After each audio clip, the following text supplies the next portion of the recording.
Welcome to Hard Talk. I'm Stephen Sackur. How grave is the risk of Pakistan spiralling into political and security chaos?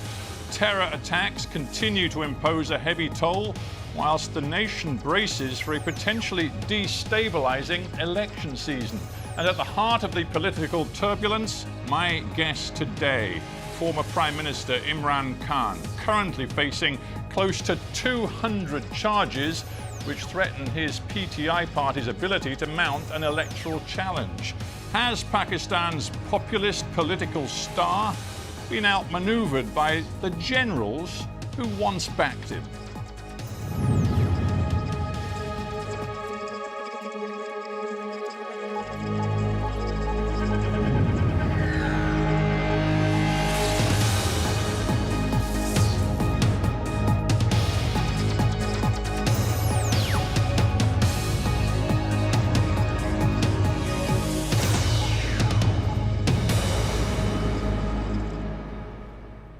Imran Khan in Lahore, Pakistan, welcome to Hard Talk.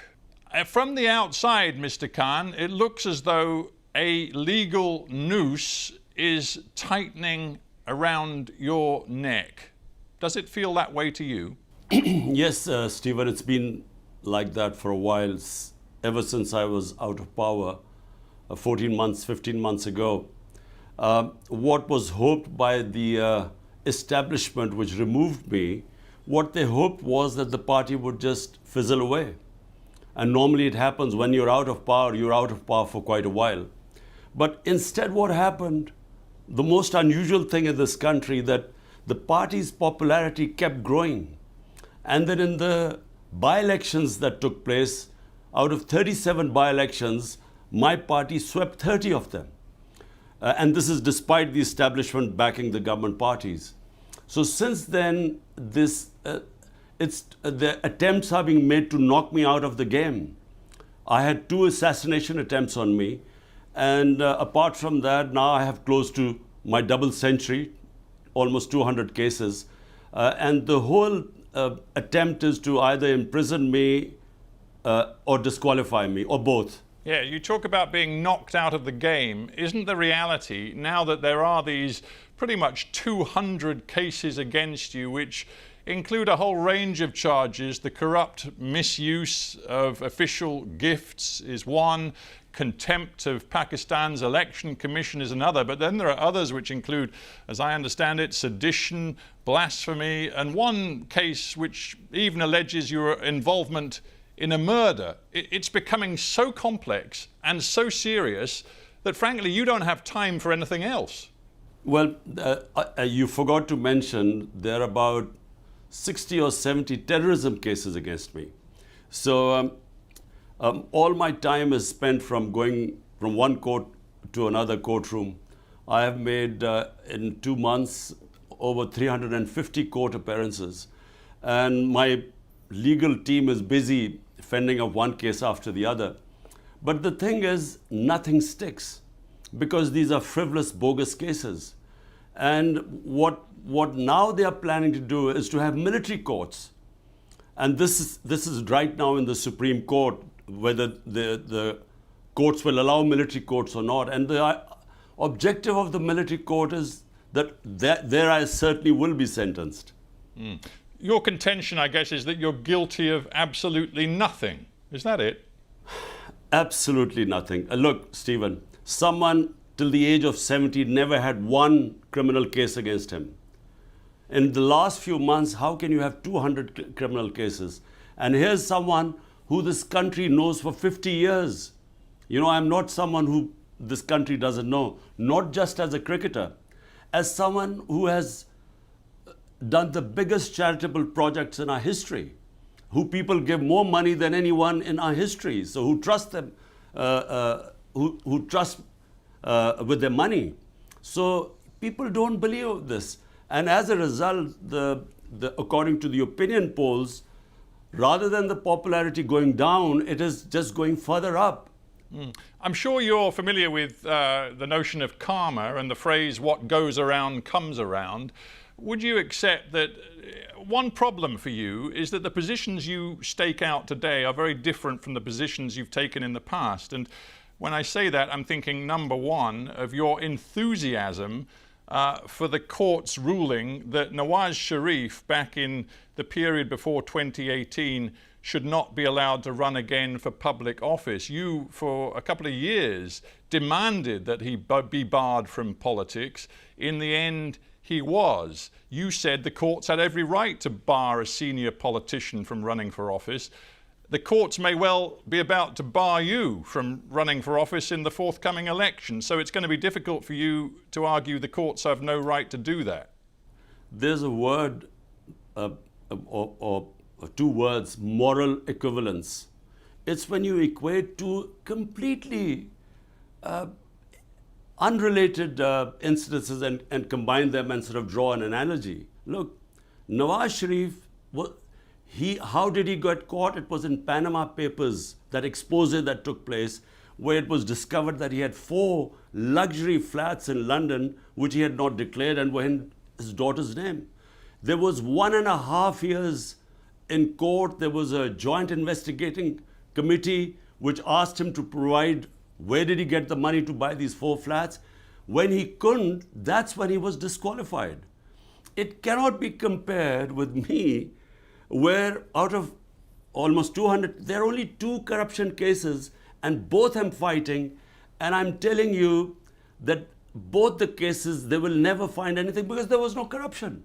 You can't compare him 4 luxury flat worth millions of dollars in London. He gets convicted, he gets to serve a sentence, to compare to what is going on right now. Would you accept that you've made several grave errors in the recent past? Perhaps one of your most serious errors was fomenting an atmosphere after you were ousted from power last year, an atmosphere in which you encouraged hostility toward the military.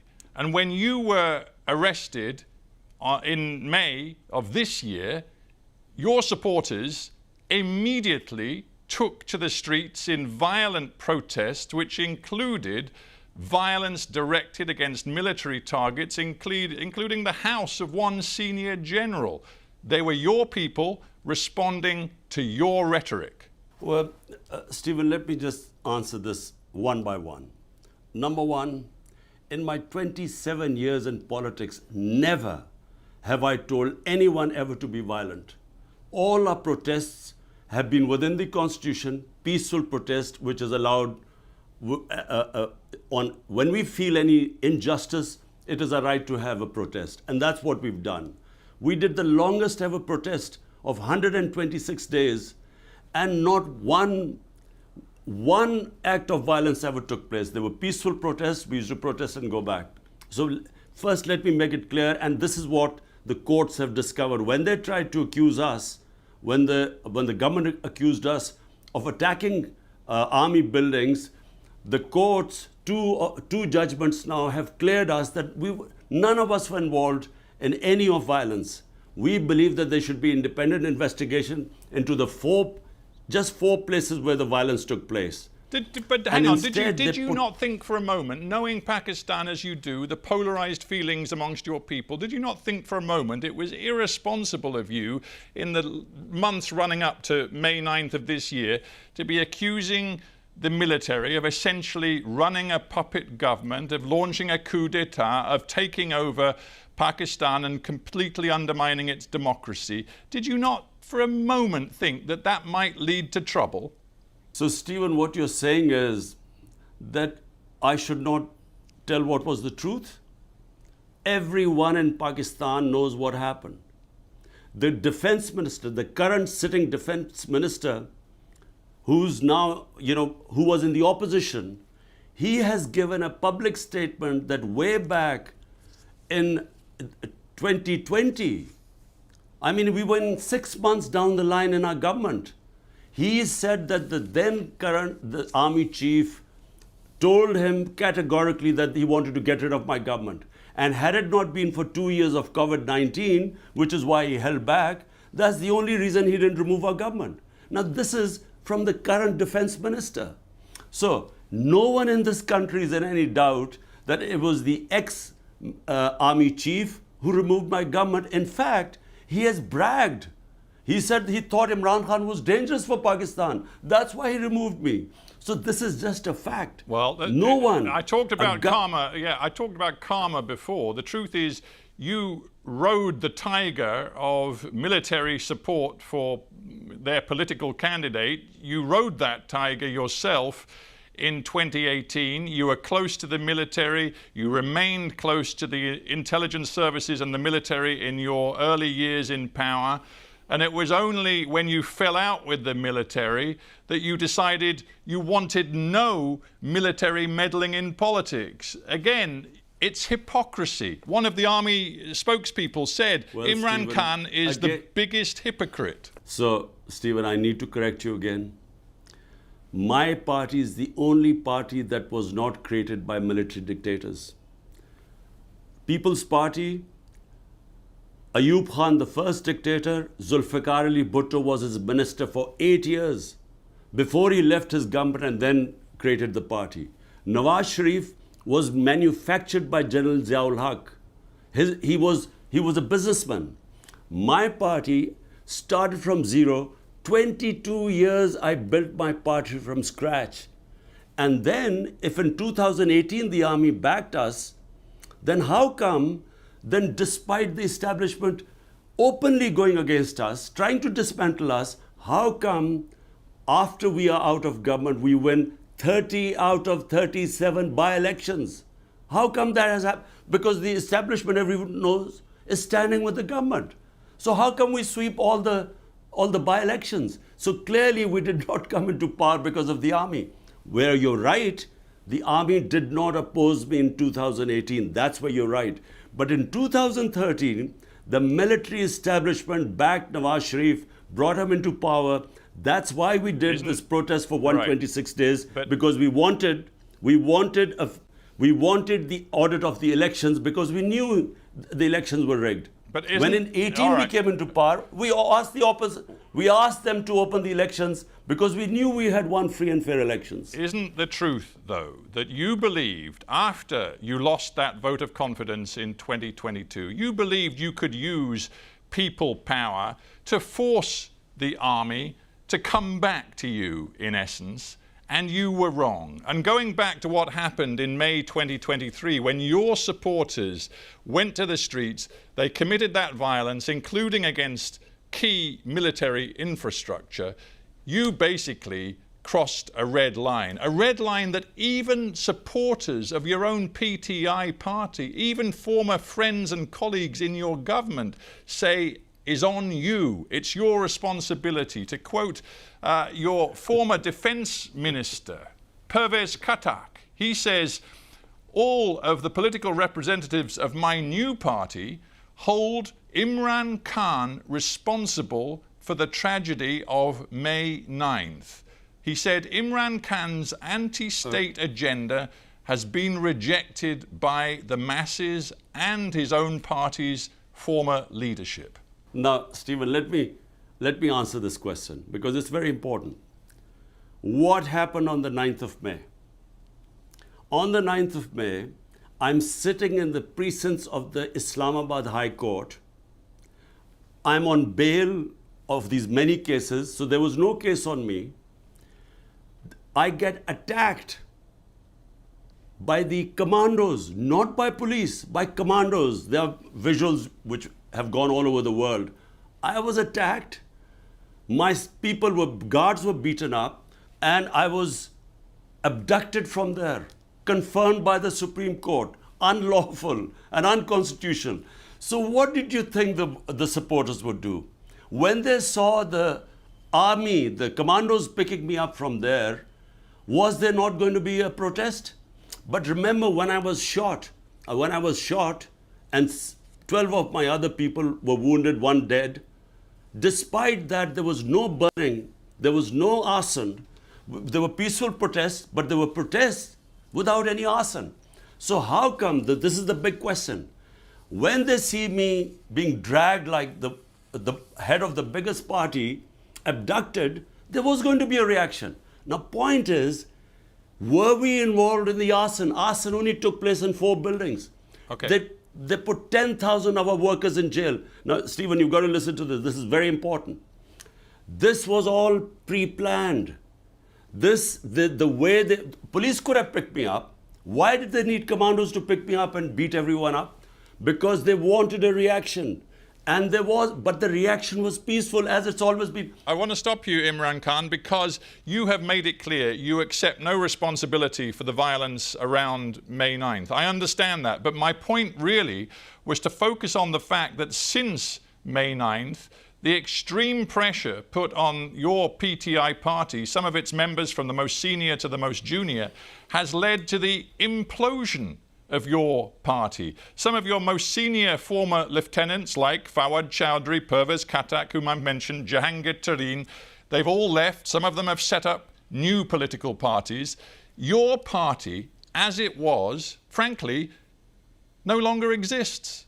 If my party doesn't exist, why don't they announce elections? Why did they run away from the elections stipulated by the Constitution, announced by the Supreme Court on the 9th of May in 60% of Pakistan versus Punjab? They ran away from the elections. Now they're trying to run away from the elections in October. So if my party is finished, they shouldn't be worried. The problem is the party is intact. They have tried everything. They have put 10,000 of people in jail, including women, never done before, peaceful protesters. And worse, they have put people through torture. We've faced custodial torture. It's never happened in the history of this country. And under pressure, some people have left, but the vast majority of people are in hiding today in Pakistan. All my senior leadership, which is not arrested, few of them have defected. The rest are in hiding. My workers are in hiding. I am the only one with 1 or 2 other guys who are not in hiding, but we are more or less house arrested. But that's the point. So, that's the point. I mean, Hang on. We don't have much time. Let's go on. keep some brief questions and answers. Fawad Chowdhury, who we've had on this show, who was very loyal to you, but now has quit politics, saying he can't work with you anymore. He said the other day, you, Imran Khan, have to find a way to build bridges to the mainstream politicians. And he even mentioned Nawaz Sharif. He said the country is on the brink of a terrible crisis. And it's incumbent upon you to put your own interests aside and reach out to Nawaz Sharif and others. Are you prepared to do that? The fact that the country is on the brink of a major disaster is true. We really are heading what I feel are the dark ages, because we basically have an undeclared martial law in Pakistan. I mean, the country evolved towards a democratic process over last 20 years, and suddenly there's no media which is free, and the judiciary, they're trying to control that. So we are heading in the dark ages. But what is the answer? Is the answer to shake hands with people who've been robbing this country for 30 years? I came into politics because the 2 families had destroyed our country economically. I came in because I wanted to bring the powerful under the rule of law, which is why my party was called Movement for Justice, Rule of Law. And now, am I supposed to join the same people who are responsible for destroying the rule of law in this country, who are above law, so that I again, what for? To come into power? I'd rather not come into power. I'd rather stay in the opposition. But let's stick What's with this idea. What's the point of coming into power if you can't bring justice here? Right, but let's stick with the idea that Pakistan faces a catastrophic future if political instability feeds into security instability, and we see that the suicide bombings, the terror continues, particularly aimed at political parties right now. And also we see a potential economic catastrophe with an IMF bailout which just stopped the country defaulting, but which nonetheless leaves Pakistan in a parlous position. Your country can't afford the political chaos that will come if you try to run in the forthcoming election. It just can't afford it. Stephen, look, the only solution to Pakistan, and any sensible person in this country will confirm this, the only solution, there is no other solution. Free and fair elections. That's the only way we will get out of this mess. What is happening is that in order to keep me out, they are dismantling our democracy. And what you're seeing in the rise in terrorism, the whole province of KP, Pakhtunkhwa, which is on the border of Afghanistan, why was there no terrorism when we were in power for 3.5 years? Why is it suddenly the terrorism is going up? Because they are no longer represented. The government in Pakhtunkhwa, where the terrorism has started, and in Balochistan, there has been a caretaker government which is not representative of Pakistan, doesn't belong to the people, and that's going there for 8 months. It's illegal, it's unconstitutional. So the answer is free and fair elections. Let the people select their own representatives and then let them sort out the problems of Pakistan. We as a representative government had brought down terrorism in Pakistan. You right now are sitting in Lahore. Every time you try to leave your home, you have to negotiate all of the armed guards and the security that surrounds you. Pretty much your only journeys right now are to the courthouse. You know that you survived an assassination attempt last November, but you've said you expect another one to come. I believe your own children have told you that you ought to get out of politics for your own safety. Why will you not heed that advice? Because it may be the only way to calm tensions in your country. Stephen, what you're saying is that we should accept slavery and not have freedom. Democracy means freedom. So what you're basically telling me is that in order to accept this fascist government, which is destroying our civil liberties by the day, they're about to pass a bill, just so that you know what we are facing right now. They're passing a bill which is called Prevention of Extreme Violence. The intelligence agencies can break into anyone's house without an arrest warrant. They can pick anyone up. They can try people in military courts without access to justice. This is what we are facing now. Unfortunately, the country has been taken over by fascists and they are petrified of elections. Reason why I'm suffering is because they know that elections we would win, hands down. And because of that, they are not only dismantling our democracy, it means we should accept that we don't have any freedom. How can we accept that? You've made a series of allegations. You've made a series of allegations about this government, which of course the current Pakistani government would absolutely deny. But what is clear is that if elections are to be held this year, you have a choice. You either try to run or you back off because it could send Pakistan over the edge. What are you going to do? What will save Pakistan are free and fair elections. Stephen, make no mistake about it, because that will give it political stability, a government backed by a public mandate. If it comes in for 5 years, will give us political stability, and that will then give us economic stability. At the moment, there is no political stability and the economy is just tanked. And this terrorism is an offshoot. Right. When there's no representation of people, when they are being ruled by a center which has no idea how to deal with things as things deteriorate. So look, what you're basically saying is that I should just leave these guys alone and, look after myself. So it's easy for me. All I have to say is that, look, I'm going for a holiday to London to see my boys and life is easy for me. But look, I am the first generation of Pakistanis which grew in an independent country. My parents grew up in colonial India. So we value our freedom. Imran Khan, we have to end there. Thanks very much for joining me on Hard Talk.